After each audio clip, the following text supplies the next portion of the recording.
Okay, here's something I'm really fucking tired of hearing. People who are in toxic relationships, they're like, well, why didn't you just leave if it was that bad? Sit the fuck down and let me explain something.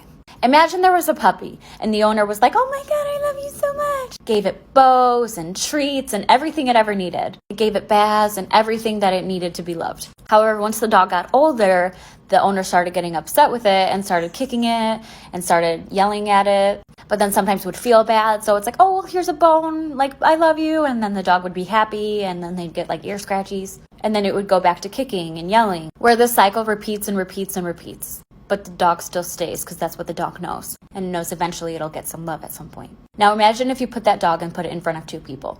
One was the owner, one was a stranger. Imagine that stranger was the healthiest person that you could ever be with. Do you think the dog would go to that person?